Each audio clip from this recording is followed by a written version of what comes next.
Observation and measurement of micro organism. आता सूक्ष्मजीव ज्यांना आपण मायक्रो ऑर्गॅनिझम म्हणू, तर यांचं ऑब्झर्वेशन आणि मेजरमेंट म्हणजे त्यांचं निरीक्षण कसं करायचं आणि मापन कसं करायचं, तर याबद्दल आपण बोलू. आता तुम्हाला इथे एक ऍक्टिव्हिटी दिली आहे पहा. ही ऍक्टिव्हिटी जी आहे ना, ही कशावर आधारित आहे पहा. कर्ड्स म्हणजे जे योगर्ट आहे, दही. तर दहीचं काय करायचंय तुम्हाला, एक सॅम्पल घ्यायचं आहे स्लाइडवर आणि कंपाऊंड मायक्रोस्कोपवर जर आपण ऑब्झर्वेशन केलं तर त्यामध्ये हालचाल करणारे आपल्याला जीवाणू दिसतात, बॅक्टेरिया. आणि त्या बॅक्टेरियांचं जे नाव आहे ते आहे लॅक्टोबॅसिलाई. काय आहे? लॅक्टोबॅसिलाई नावाचे जीवाणू असतात दह्यामध्ये, जे प्रोबायोटिक्स म्हणून काम करतात आणि म्हणून ते पचनाला सुलभ असतात. आणि म्हणून आपण आहारामध्ये कशाचा समावेश करतो? दहीचा समावेश करतो. आता एक लक्षात घ्या, तुम्हाला जर असं विचारलं की आपला जो डोळा आहे हा कोणती वस्तू बघू शकत नाही, तर त्याचं मेजरमेंट किती आहे, तिथं आन्सर दिलंय पहा, स्मॉलर दॅन 100 मायक्रोमीटर. लक्षात घ्या, म्हणजे 100 मायक्रोमीटर पेक्षा जर वस्तू लहान असेल तर ती आपल्या डोळ्याने दिसू शकते का? या अगोदर मी तुम्हाला म्हणलं होतो 1 मायक्रोमीटर म्हणजे 10⁻⁻6 मीटर. हे झालं मायक्रोमीटर संदर्भात है ना. मग आता 100 मायक्रोमीटर पेक्षा जर वस्तू लहान असेल तर ती आपल्या डोळ्याने दिसते का? नाही. मग आता त्यासाठी कशाची आवश्यकता असेल? मग कंपाऊंड मायक्रोस्कोप. त्यासाठी कशाची आवश्यकता असेल? Compound microscope. आता इथे दिलंय पहा की जे पॅरामेशियम, बरोबर, हा युनिसेल्युलर ऑर्गॅनिझम आहे. तर याचा आकार जर पाहिला आपण तर जवळपास किती आहे? 100 मायक्रोमीटर आहे. ओके, मग याला आपल्याला स्पष्ट पाहायचं असेल तर अशा वेळेस आपल्याला कंपाऊंड मायक्रोस्कोप वापरावं लागेल. त्यानंतर जे टायफॉइड नावाचा आजार आहे तर याचे जे बॅक्टेरिया असतात, ओके, त्या बॅक्टेरियाचं नाव आहे पहा सेलेमेनेला टायफी. काय आहे? सेलेमेनेला टायफी. तर या टायफॉइडचे जे बॅक्टेरिया आहेत त्यांचा आकार जर पाहिला आपण तर तो आहे 1 to 3 मायक्रोमीटर्स, म्हणजे 1 ते 3 मायक्रोमीटर्स. त्यानंतर पोलिओ या आजारासाठी कारणीभूत असणारा जो विषाणू आहे त्या विषाणूचं नाव काय आहे? Polio virus. याचा साईज जर पाहिला आपण तर हा आहे पहा 28 नॅनोमीटर, 28 नॅनोमीटर. आता नॅनोमीटर संदर्भात काय सांगता येईल बरं? पाहिजे आपण मायक्रोमीटर बोललो, नॅनोमीटर पहा. 1 नॅनोमीटर म्हणजे 10⁻⁹ मीटर. मग मला सांगा, एवढा कमी साईज असेल तर आपल्या डोळा त्याला पाहू शकतो का? नाही. तर नॅनोमीटर मध्ये आकार कोणाचा आहे? पोलिओ व्हायरसचा आहे. आणि म्हणून अशा पद्धतीच्या जे मायक्रो ऑर्गॅनिझम्स आहेत तर त्यांच्या ऑब्झर्वेशन आणि मेजरमेंट यासाठी काय लागेल आपल्याला? कंपाऊंड मायक्रोस्कोप लागेल. नेचर ऑफ मायक्रो ऑर्गॅनिझम संदर्भात बोलू. आता तुमच्या समोर जे पिक्चर आहे या पिक्चर मध्ये तुम्हाला व्हरायटी ऑफ मायक्रोब्स इथं पाहायला मिळतील. जसं की इथे जर पाहिलं आपण तर इथे एक व्हायरस, कोरोनामध्ये तुम्ही अशा पद्धतीचा व्हायरस पाहिला असेल, बरोबर. हे जे सर्वच्या सर्व तुम्हाला दिसतात या ठिकाणी. ओके, तर हे सर्वच्या सर्व काय आहे? Micro organism. म्हणजे सर्व मायक्रो ऑर्गॅनिझमचा आकार, त्यांचं स्वरूप हे सारखं आहे का? नाही. डिफरंट टाईपचे मायक्रोब्स. सो किती व्हरायटी त्यांच्यामध्ये सुद्धा असते, त्यांच्यामध्ये किती प्रचंड प्रमाणात डायव्हर्सिटी आहे हे आपल्या इथे लक्षात येईल. आता हे पाहिल्यानंतर आता आपल्याला शिकायचं आहे पहा प्रोकॅरियोटिक सेल. मी तुम्हाला या अगोदर म्हणलो होतो की सेलचे आपण सामान्यपणे 2 गट केले होते, ॲनिमल सेल आणि प्लांट सेल. परंतु सेलचा जो मूळ टाईप आहे आपण ऑर्गॅनिझम नुसार नाही, तर त्याच्यामध्ये जे स्वतःच सेलची जी रचना आहे त्यावरून 2 टाईप्स पडतात. अविकसित पेशी असेल तर त्याला आपण अधिकेंद्रकीय पेशी म्हणतो, अर्थातच काय आहे? प्रोकॅरियोटिक सेल. आणि जर दृश्य केंद्रकीय पेशी असेल, विकसित पेशी म्हणू आपण युकॅरियोटिक सेल. असे सेलचे किती प्रकार आहेत? 2. पहिला कोणता? प्रोकॅरियोटिक. प्रोकॅरियोटिक जी आहे ना ही कोणामध्ये असते पहा? किंगडम मोनेरा आणि किंगडम मोनिरामध्ये असते. ओके, मोनिरा या सृष्टी अंतर्गत येणारे जे जीव आहेत त्यांच्यामध्ये कोणती असते की मोनिरा म्हणजे कोण, बॅक्टेरिया हे ना. तर सामान्यपणे बॅक्टेरियामध्ये जी सेल असते ती कशी असते, प्रोकॅरियोटिक असते. आणि जे अदर ऑर्गॅनिझम आहे, फंगी, अॅनिमल, प्लांट्स, तर अशामध्ये कोणती सेल असते, युकॅरियोटिक सेल असते. येते लक्षात. मग आता आणि सामान्यपणे प्रोकॅरियोटिक सेल ही कशी असते, म्हणजे प्रोकॅरियोटिक सेल जे ऑर्गॅनिझम मध्ये असतात ते ऑर्गॅनिझम युनिसेल्युलर असतात. सो हे आहे स्ट्रक्चर प्रोकॅरियोटिक सेलचं. थोडीशी इन्फॉर्मेशन आपण बघू. तर ह्याच्यामध्ये तुम्हाला काय सांगितलं माहिती का, एक ऍक्टिव्हिटी दाखवलेली आहे. तर एक ब्रेड पावाचा तुकडा समजा ब्रेड घ्या, तर किंवा एखाद्या तळामध्ये तुम्ही साचलेली अलगी पाहिली असेल, बरोबर. तर हे सर्वचे सर्व जे फंगस आहेत ते काय आहेत, मायक्रो ऑर्गॅनिझम. काय आहे, मायक्रो ऑर्गॅनिझम. आता जास्तीत जास्त ऑर्गॅनिझम, जसं की इथं एक्झाम्पल सांगितलं पहा, बॅक्टेरिया. काय एक्झाम्पल सांगितलंय बघा, बॅक्टेरिया. तर पहा, तर बॅक्टेरिया आणि व्हायरसेस जे आहेत तर हे सामान्यपणे कसे आहेत, युनिसेल्युलर. लक्षात येतं की एकपेशीय सजीवांमध्ये सामान्यपणे कोण दिसून येतं आपल्याला, बॅक्टेरिया आणि व्हायरसेस. तर यांच्यामध्ये थोडस डिफरंट प्रकारचं आपल्याला काय दिसेल, सेल्युलर स्ट्रक्चर दिसेल. कारण यांच्यामध्ये जर पाहिलं आपण तर मेम्ब्रेन बाउंड ऑर्गेनिल्स नसतात. यावेळच्या लेक्चरमध्ये आपण पाहिलं ना की काही जे असतात पेशी अंगके त्यांना एकेरी आवरण आहे, सिंगल मेम्ब्रेन. त्यानंतर काही पेशी अंगके असे आहेत की ज्यांना काय आहे, डबल मेम्ब्रेन, म्हणजे काय आहे, दुहेरी आवरण असतं. जसं की तंतुकणिका पाहिला आपण, त्याला दुहेरी आवरण आहे. परंतु आवरण नसणारी जी ऑर्गेनिल्स आहेत तर ही जी आहेत ना, सो युकॅरियोटिक सेल जे आहे तर युकॅरियोटिक सेल मध्ये सुद्धा काय आहे, they do not have the membrane bound organelles found in eukaryotic cell. म्हणजे युकॅरियोटिक सेल मध्ये जी पेशी अंगके आहेत ती पेशी अंगके काही प्रकारच्या पेशीमध्ये दिसून येत नाही. मग या पेशींना आपल्याला विकसित पेशी म्हणता येईल का, नाही. युकॅरियोटिक सेल मध्ये काय काय सांगितलं मी तुम्हाला, मायटोकॉन्ड्रिया असतो, गोल्जी बॉडीज, बरोबर. त्याच्यानंतर काय आहे, एंडोप्लाझ्मिक रेटिक्युलम, हे सांगितलं मी तुम्हाला. त्यानंतर वेल डिफाईन्ड न्यूक्लियस असतं, बरोबर. म्हणजे न्यूक्लियस असतं, त्याला विशिष्ट प्रकारचं केंद्रकीय आवरण असतं, बरोबर.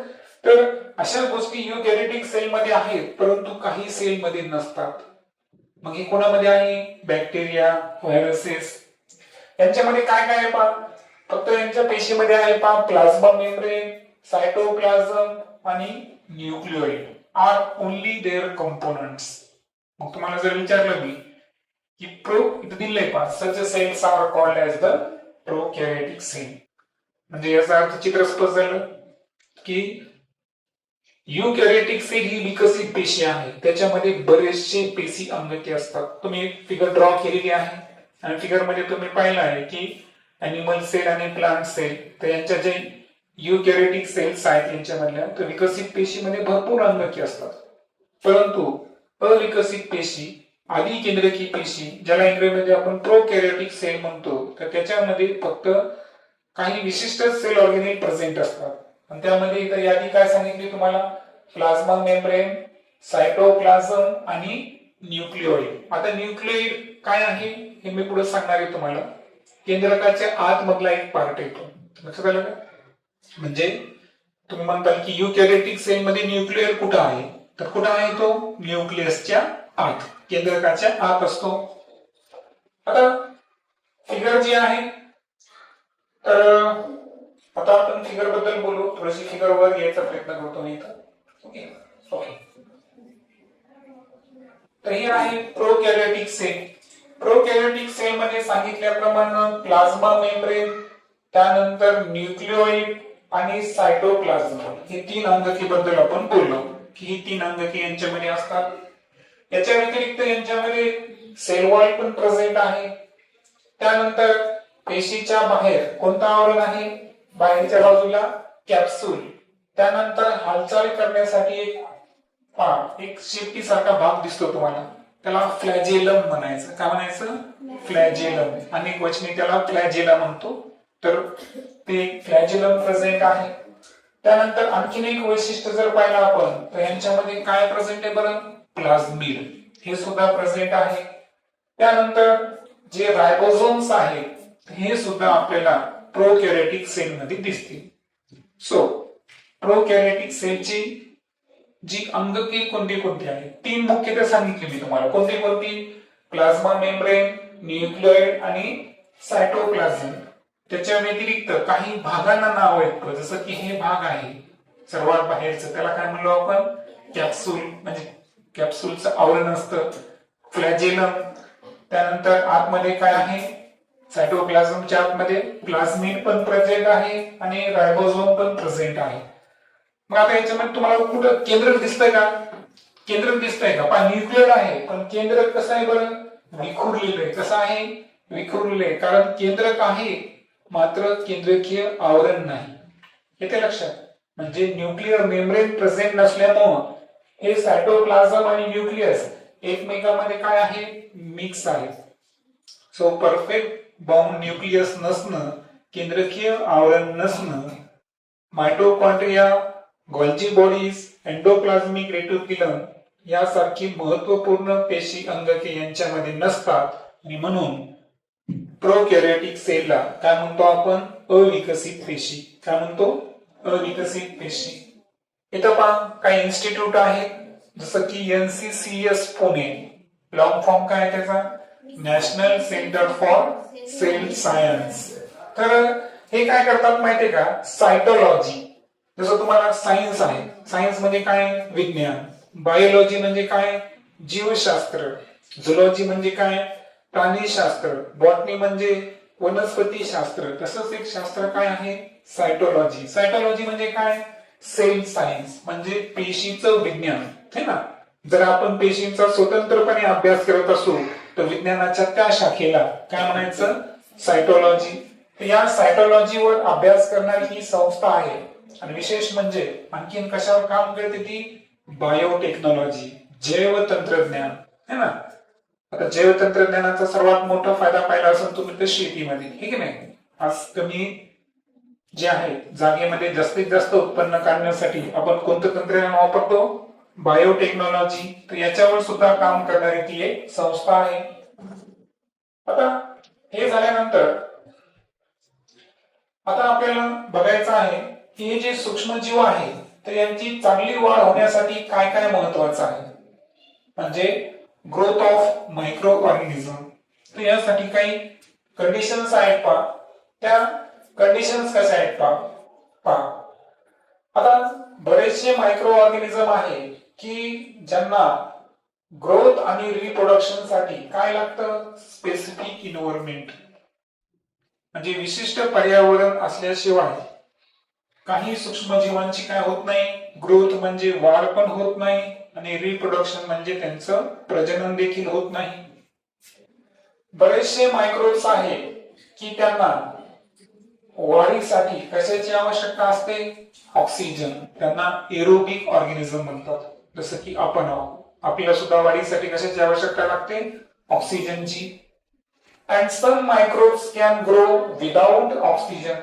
पण असे पण काही सजीव आहेत की ज्यांना स्वतःच्या ग्रोथ साठी ऑक्सिजनची आवश्यकता असते का? नाही. यांना आपण एनारोबिक्स म्हणतो. आता काही ऑर्गॅनिझम हे एक्स्ट्रीम किंवा ऍडव्हर्स कंडिशन मध्ये सुद्धा त्यांची वाढ होते. पहा सूक्ष्मजीव कुठे कुठे आहेत? ओशियन फ्लोअर म्हणजे महासागरांच्या तळाशी. काही कुठं आहे? आईस इन पोलार, ध्रुवीय बर्फ माहिती है ना? तर पृथ्वीवर किती टक्के? 2% बर्फ बर्फाच्या स्वरूपात आहे ना? तर ध्रुवीय प्रदेशामध्ये सुद्धा हॉट वॉटर स्प्रिंग जे गरम पाण्याचे झरे आहेत तिथं सुद्धा सूक्ष्मजीव असू शकतात. म्हणजे याचा अर्थ त्यांचं आपल्यासारखं आहे का? नाही. ते कोणत्याही प्रकारच्या पर्यावरणामध्ये स्वतःला काय करू शकतात? सस्टेन करू शकतात. बरोबर? त्यांच्या टाइप्स नुसार. पण आता हे होत असताना काय होतं माहिती का? की ते त्यांच्या सभोवताली काय तयार करतात? Thick covering. मग तुम्हाला सर त्याचे गरम पाण्याचे झरे त्यांच्यामुळे त्यांना काही होत नसेल का? जेव्हा काय व्हायला की त्यांना काय करतात ते की ऍडव्हर्स कंडिशन असेल की स्वतःच्या सभोवताली काय करेल थिक कवरिंग म्हणजे जाड आवरण तयार करतात. आणि जेव्हा फेवरेबल कंडिशन असेल तर अशा वेळेस जी प्रोटेक्टिव्ह कवरिंग आहे त्याच्यात ते बाहेर येऊन स्वतःची लाईफ प्रोसेस करतात. म्हणजे पाहता थंडी खूप आहे, मी काय घेतलं स्वेटर. थंडी कमी झाली की मी स्वेटर काय करणार या ठिकाणी वापरणं बंद करणार. तर तसे हे बॅक्टेरिया काय करतात की एखादा उष्ण पाण्याचा झरा आहे किंवा एखाद्या वेळेस त्यांच्यासाठी कंडिशन चांगली नसेल तर अशा वेळेस स्वतःच्या सभोवताली काय तयार करतात ते प्रोटेक्टिव्ह कवरिंग तयार करतात. जसं तुम्ही कॅप्सूल पाहिलं असेल एक नाही, ती सुद्धा एक प्रकारची काय आहे कवरिंग आहे. मग या कवरिंग मध्ये ते स्वतःला वाचवतात आणि एकदा काय चांगली परिस्थिती झाली त्यांना बरं वाटलं की त्यावेळेस ती कवरिंग काय करतात रिमूव्ह करतात, त्याच्या काय येतात बाहेर येतात. आता इथे एक चार्ट दिलेला आहे पहा तुम्हाला की मायक्रोमधून नेमकी वाढ कुठं होते. तर पहा सूक्ष्मजीवांची वाढ सॉइल, वॉटर आणि डिकेइंग मॅटर इथे सर्वात जास्त होते.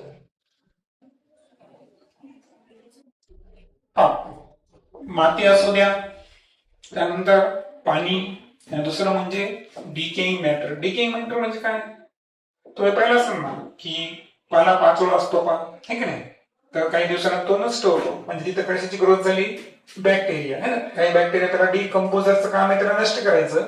पण जिथं ओलसर जागा असते, माती असते आणि काही काळानंतर नष्ट होणारे जे पदार्थ असतात तर त्यांच्यामध्ये किंवा आपण घरातला जो ओला कचरा असतो हे की नाही, शिळ अन्न असेल, तुम्हाला माहिती ना आपण अन्न का खात नाही बरं, जे अन्न नासलं म्हणतो आपण. तर नासलं म्हणजे काय झालं बरं, त्याच्यामध्ये काय झाले मायक्रो ऑर्गॅनिझम, बरोबर आहे का. त्याच्यानंतर टेम्परेचर जर पाहिलं आपण तर पहा 25 to 37 डिग्री सेल्सिअस यामध्ये त्यांची जास्त वाढ होते. Specific nutrients example algae, chlorophyll, oxygen. मग आता या बॅक्टेरियाचं पोषण कसं होतं न्यूट्रिशन, तर काय सांगितलं इथं त्यांच्यासाठी स्पेसिफिक काय लागतात न्यूट्रिएंट्स लागतात. जसं की अल्गीला काय लागते क्लोरोफिल, ऑक्सिजन. ओके, असं लक्षात ठेवायचं. ऍटमॉस्फिअर, मग आता मला सांगा इथं झालं माध्यम की माती पाणी यांच्यात वाढ व्हायली, परंतु माती कशी पाहिजे त्यांना मॉइस्ट ओलसर पाहिजे. वातावरण कसं पाहिजे ह्युमिड आर्द्रतायुक्त किंवा थोड्या प्रमाणात वाढ म्हणजे उबदार वातावरणामध्ये सुद्धा यांची संख्या जी आहे ती कित्येक पटीने या ठिकाणी वाढू शकते. आता इथं सांगितलेलं आहे की शेप आणि लाईफ प्रोसेस यावरून सूक्ष्म जीवांचं सुद्धा वर्गीकरण आपण एकूण 5 गटामध्ये करतो. किती गटामध्ये 5 गटामध्ये. पहिला गट आहे अल्गी, कोणता आहे अल्गी. दुसरा आहे फंगी, काय आहे फंगी. त्यानंतर आहे प्रोटोझोआ, प्रोटोझोआ नंतर कोण आहे बॅक्टेरिया आणि बॅक्टेरिया नंतर व्हायरसेस म्हणजे शेवाळ, बरोबर. कवके, आदिजीव, जीवाणू आणि विषाणू अशा 5 गटामध्ये आपण सूक्ष्म जीवांचं काय करायचं वर्गीकरण करायचं. लक्षात आलं मग there are the 5 types of microorganism algae, fungi, protozoa, bacteria and viruses. Next lecture मध्ये आपण युजफुल ऑर्गॅनिझम संदर्भात डिस्कस करू.